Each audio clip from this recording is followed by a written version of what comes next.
Body पे धारदार हथियार के चोट हैं तथा जो परिवार का मुखिया है वो फांसी पे लटका है। तो इसमें तत्काल सभी वैज्ञानिक साक्ष्य एकत्रित किए गए हैं और पोस्टमार्टम के लिए बॉडी भेजी गई है।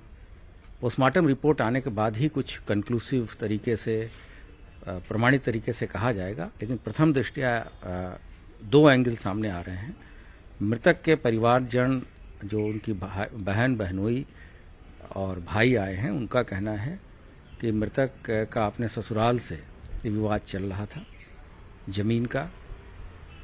मृतक पशु के खरीद फरोख्त का व्यापार करता था तथा कौशाम्बी जिले का रहने वाला था।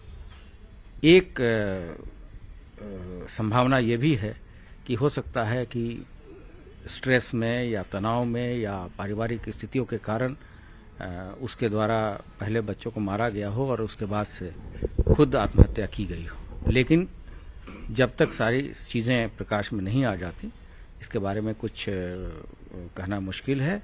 शासन के तरफ से और डीजीपी की तरफ से ये निर्देश दिए गए हैं कि वहाँ के सभी वरिष्ठ अधिकारी, रेंज और जोन के अधिकारी मौके पे जाएं और जोन के एडीजी जोन के निकट पर्यवेक्षण में इस पूरे केस की विवेचना की जाएगी तथा एसटीएफ की भी इसमें सहायता ली जाएगी।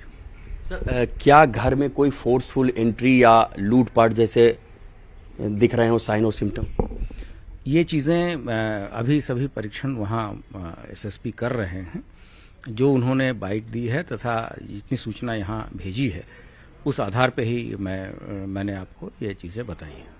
सर, एक फतेहपुर का भी मामला सामने आया जहाँ पे अवैध धर्मांतरण की बात कही गई है और एक पादरी समेत कुछ लोग गिरफ्तार हुए हैं, वो क्या मामला है? जी, एक शिकायत मिली थी जिस पे स्थानीय पुलिस ने कार्रवाई की है। वहाँ उस संबंध में भी वहाँ के आईजी को कहा गया है कि इसको दिखवा लें और निष्पक्ष कार्रवाई। IG law and order Prashant Kumar को आप सुन रहे थे। प्रयागराज में जिस तरह से एक ही परिवार के 5 लोगों की जान गई है, मुख्यमंत्री योगी आदित्यनाथ ने भी इस पर संज्ञान लिया है और हर एंगल से इस मामले की जांच की जा रही है। आइए एक बार फिर से रुक कर लेते हैं यहाँ पर गोरखपुर कोर्ट की तरफ, जहां से मेरे साथ मेरे सहयोगी रामगोपाल मौजूद हैं। कोर्ट में पेशी की जा रही है मुर्तजा अब्बासी की। सीधे रुक करते हैं रामगोपाल की तरफ। रामगोपाल, क्या कोर्ट में पेशी इस समय जारी है?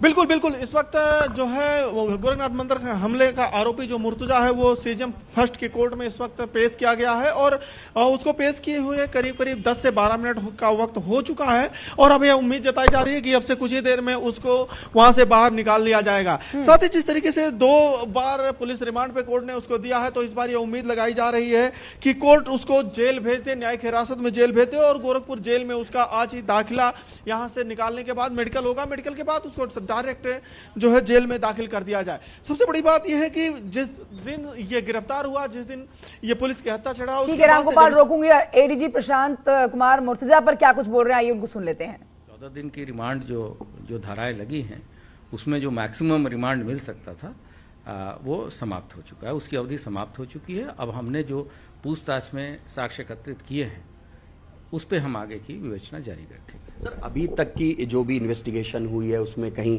बाहर के देशों से कनेक्शन, फंडिंग या किसी ग्रुप से जुड़े होने के कोई सबूत, साक्ष्य मिले?